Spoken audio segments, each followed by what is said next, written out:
அமெரிக்காவின் பதிலடி வரி விதிப்பில் இருந்து தப்பிக்க விரும்பும் நாடுகள் தாராளமாக பேச்சுவார்த்தைக்கு வரலாம். அதிபர் டொனால்ட் டிரம்புடன் அந்நாடுகள் நேரடியாக பேசலாம் என வெள்ளை மாளிகை அறிவித்துள்ளது. சம்பந்தப்பட்ட நாடுகள் நியாயமான பரிந்துரைகளுடன் வரும் பட்சத்தில் கூடுதல் வரி விகிதத்தை ட்ரம்ப் குறைக்க தயாராக இருக்கிறார். எனவே பேச்சுவார்த்தை வந்தால் தலை தப்பும். அதை விடுத்து அமெரிக்காவுக்கே சவால் விடும் வகையில் பதிலடி வரி விதிப்பை அமல்படுத்தினால் சம்பந்தப்பட்ட நாடுகள் அதற்கான விலையை கொடுக்க வேண்டியிருக்கும். வெள்ளை மாளிகையின் பொருளாதார ஆலோசகர் ஸ்டீஃபன் மிரான் அவ்வாறு எச்சரித்தார்.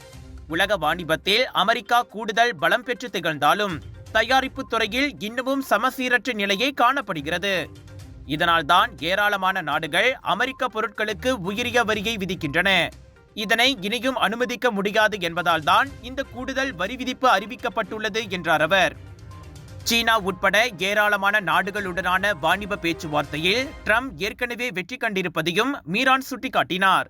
அமெரிக்கா மொத்தமாக விதித்த 54 விழுக்காட்டு வரிக்கு பதிலடியாக சீனா முன்னதாக 34 விழுக்காடு வரியை அறிவித்தது. இதனால் கடும் சினமடைந்த ட்ரம்ப் கூடுதலாக 50 விழுக்காட்டு வரியை விதிப்பதாக அறிவித்து அதிர வைத்தார். அதே சமயம் வரி விகிதம் தொடர்பில் சீனாவுடன் பேச்சுவார்த்தைகள் நிறுத்தப்படும் என்றும் மிரட்டியிருந்தது குறிப்பிடத்தக்கது.